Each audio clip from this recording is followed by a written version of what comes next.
ከሰሞኑ የጂጂኪያ ልጅ የሆነችው ሳምሪ ኢትዮጵያ መግባቷን ተከትሎ እንዲሁም ደግሞ ከአንድ ግለሰብ ጋር የምትነሳው ፎቶዎች እጅግ ብዙዎችን አስገርሟል።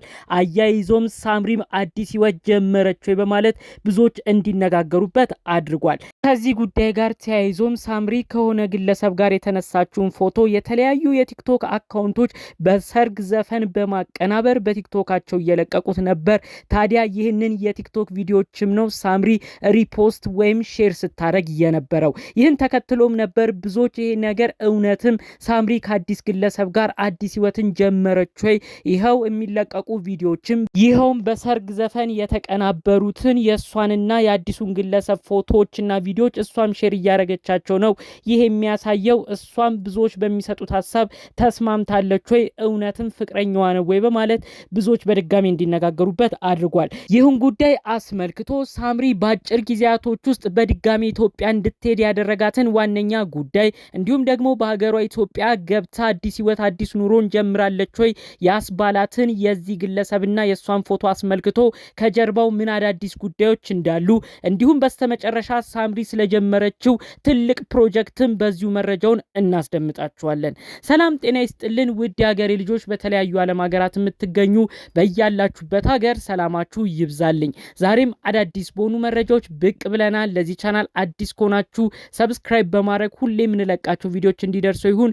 ቀጥታም ይዘን ወደ መጣ ነው ዝርዝር መረጃዎቻችን እናመራለን። እንግዲህ የሳምሪ ወይም የጂጂኪያ ልጅ የሆነችው ከፋኑኤል ጋር ያላትን ትዳር ሁኔታዋን ከቋጨች በኋላ ብዙዎች የተለያዩ ሀሳብ አስተያየት ሲያደርሷት ነበር። የነሱ ወዳጅ አድናቂ የነበሩ ሰዎች እባካችሁ ተስማሙ፣ ፋኒና ሳምሪ አንድ ላይ ሆናችሁ ልጆቻችሁን አሳድጉ ሲሉ፣ ሌሎች ደግሞ የለም በግድ እህል ውሃ አይቀጠልም፣ ተከባብረው ብቻ እንዲኖሩ እንጸልይላቸው፣ ለጋራ ልጆቻቸው ሲባል አንዱ አንዱን ሳይንቅ ፋኒም ባለበት ሳምሪም ባለችበት የራሳቸውን ጎዳና እየኖሩ ብቻ ተከባብረው ይኑሩ፣ መዘላለፉ ይቅር እያሉ ብዙ ሀሳብ አስተያየትን አድርሰዋቸው ነበር።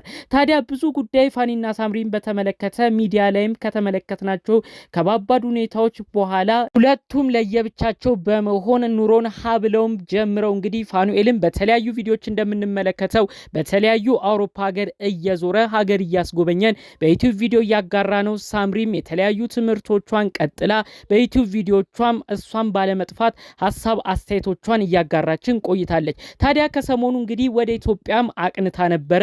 ኢትዮጵያም የተለያዩ ስራዎች እንዳሏት የተለያዩ ቦታዎች መረጃዎቹ ሲሰሙ ቆይተው ነበር። ሳምሪ እንግዲህ በአጭር ጊዜያቶች ውስጥ ነው እንግዲህ በድጋሚ ወደ ኢትዮጵያ ሀገሯ የመጣችው ማለት ነው። የመጀመሪያ ከፋኑኤል ጋር በተጣላችበት ሰሞን ከፋኑኤል ጋር መለያየታቸውን ይፋ አድርገው በተናገሩበት ቅጽበት እንግዲህ ሳምሪ ልጆቿን ፊሎና ዳምን ለእናቷ ጂጂኪያ ሰጥታ እንግዲህ ለአጭር ጊዜያት ኢትዮጵያ መታ ኢትዮጵያም የተለያዩ ነገሮችን አድርጋ ጉዳዮቿን ጨራርሳ ለእናቷም ጂጂኪያ ወደፊት በብድር መልክ የሚከፈልን የቤት ግዥን አድርጋላት እናቷን ሁሉ ሰርፕራይዝ ስታደርግን ተመልክተን ነበር። ወደ ጀርመን በተመለሰችበት ቅጽበት ሳምሪ እንግዲህ ልጆቿና እናቷ ወደሚኖሩበት ጀርመን ሀገርም አቅንታ የተለያዩ ጊዜያቶችን ከቆየች በኋላ በአጭር ጊዜ ውስጥ ነው ደግሞ በድጋሚ ወደ ኢትዮጵያ ያለፈው ሳምንት ውስጥ የተመለሰችው ማለት ነው።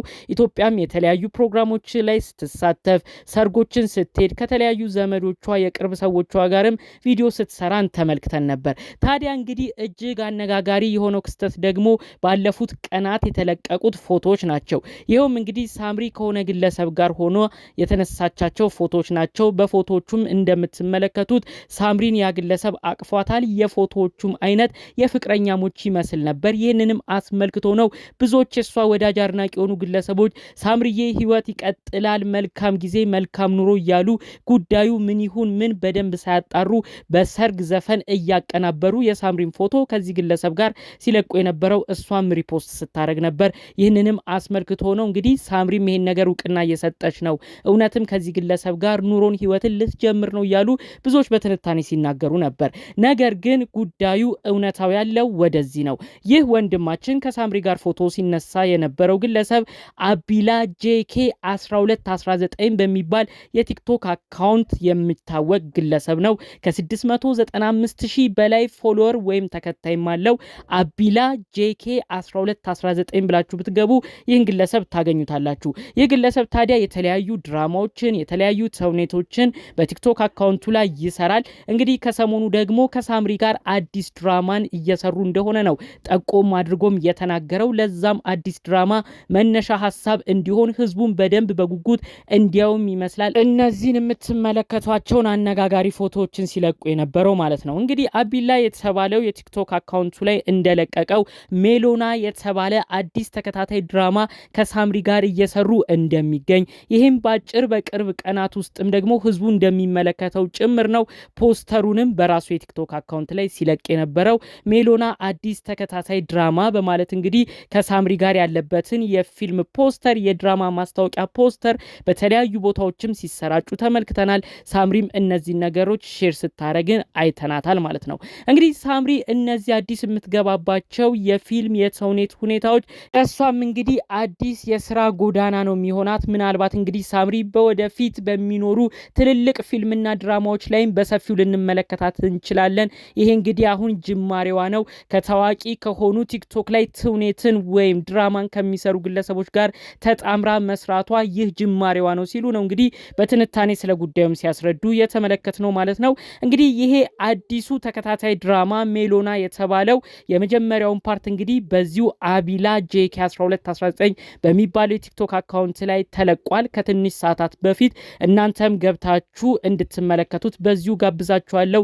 ሳምሪ ለመጀመሪያ ጊዜ የሰራችውንም ድራማ ትውኔትም አይታችሁ የሷን የትወና ድንቅ ብቃቷንም በዛው ሐሳብ አስተያየትም እንድትሰጧት ነው በአክብሮት እምጠይቃችሁ።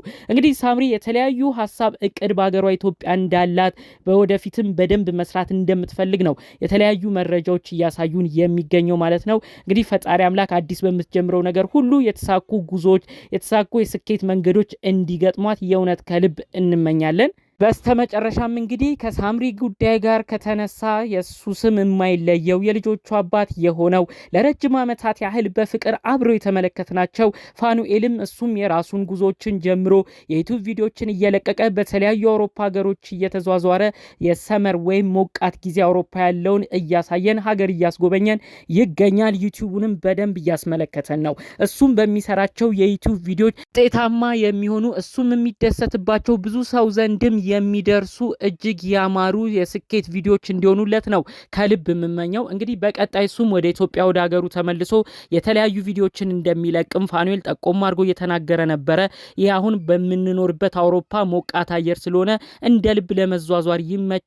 አውሮፓ ከባዱ ሲዝን የብርዱ የቅዝቃዜው ሲዝን ሲጀመር እኔ ወደ ሀገሬ ኢትዮጵያ ተመልሼ ደግሞ የተለያዩ ነገሮችን ለማስጎብኘት አስባለሁኝ ሲልም ነው እሱም ያሉትን ነገሮች ከዚህ በፊት ሲናገር የነበረው። ሁለቱም እንግዲህ በራሳቸው መንገድ ስኬትን እንዲገጥማቸው የእውነት ከልብ እንመኝላቸዋለን። በስተመጨረሻም በአንድ ሀሳብ መልእክቴን መጠቅለል እፈልጋለሁ። እንግዲህ የሳምሪ እናት የሆነችው ጂጂ ኪያ ስለ ልጇ ብዙ ነገር ነው ትናገር የነበረው።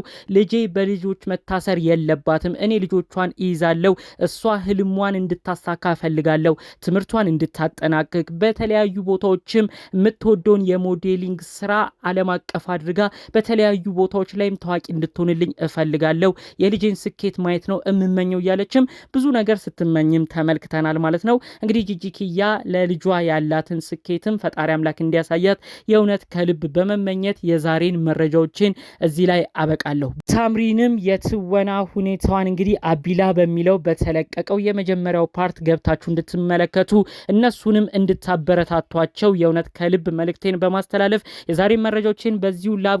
በሌሎች አዳዲስ ጉዳዮች እስክንገናኝ ሰላሙን ሁሉ ተመኘውላችሁ። ሰላም።